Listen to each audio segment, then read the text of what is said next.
नमस्कार. आज आपण पाहूया की विकसनशील देशाची जी आर्थिक लक्षणं आहेत, ते आर्थिक लक्षणं कोणत्या प्रकारची आहेत?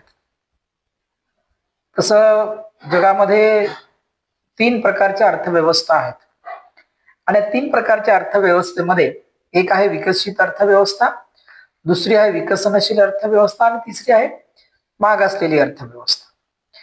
तर ज्या देशाच्या अर्थव्यवस्थेचं राष्ट्रीय उत्पन्न जगातल्या सर्व देशांपेक्षा जास्त असते, तो देश सर्वसाधारणपणे विकसित असतो. आणि ज्या देशांचं राष्ट्रीय उत्पन्न विकसित देशांपेक्षा कमी असते, त्या देशाला विकसनशील अर्थव्यवस्था म्हणतात. आणि विकसनशील अर्थव्यवस्थेपेक्षाही ज्या देशांचं राष्ट्रीय उत्पन्न कमी म्हणजे कमी असते, त्याला आपण मागासलेली अर्थव्यवस्था किंवा मागासलेले देश असे त्याला आपण म्हणूया. आता हे मागासलेपणा जो आहे किंवा जे विकसित अर्थव्यवस्थेची लक्षणं आहेत, ही लक्षणं वेगवेगळ्या बाबींवरून आपल्याला स्पष्ट करता येतात. त्यापैकीच एक पहिलं लक्षण आहे ते म्हणजे आर्थिक लक्षणं. आणि या आर्थिक लक्षणामध्ये आपल्याला असं सांगता येईल की विकसनशील देशांची जी काही आर्थिक लक्षणं आहेत आणि या आर्थिक लक्षणामध्ये सर्वसाधारणपणे ही लक्षणं शेती, उद्योग आणि सेवा क्षेत्राशी संबंधित असतील. तर आपल्याला एक सांगता येईल की आर्थिक लक्षणं कोणती आहेत की ज्यामुळे देश विकसित नाही तर तो विकसनशील आहे.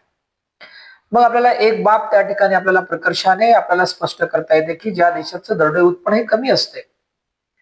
आता आपण म्हणतो की मग विकसित देशाचं दरडोई उत्पन्न हे सर्वाधिक असतं, म्हणून त्या देशाची अर्थव्यवस्था ही विकसित असते. त्या उपरांत ज्या देशामध्ये लोकांचं दरडोई उत्पन्न हे कमी असतं, ते देश प्रामुख्याने मागासलेले असतात. आणि मागासलेल्यापेक्षा ज्या देशांचं दरडोई उत्पन्न जे आहे हे जास्त असते, त्या देशाच्या अर्थव्यवस्थेला आपण विकसनशील अर्थव्यवस्था म्हणतोय किंवा ते विकसनशील देश आहेत असं आपण त्याला म्हणूया. म्हणजे एक गोष्ट आपल्याला या ठिकाणी सांगता येते की ज्या देशांचं दरडोई उत्पन्न कमी आहे, ते देश आर्थिकदृष्ट्या मागासलेले असतात किंवा विकसनशील असतात. त्याचबरोबर दुसरी एक बाब आपल्याला सांगता येते की आर्थिक मागासलेपणा त्या देशांमध्ये असतो. म्हणजे आर्थिक मागासलेपणा, ते तेथील लोकांचं राहणीमान, दरडोई उत्पन्न यावरून आपल्याला स्पष्ट करता येतंय की आर्थिक मागासलेपणा जो आहे हा विकसनशील देशांपेक्षा मध्ये सर्वात जास्त असतो.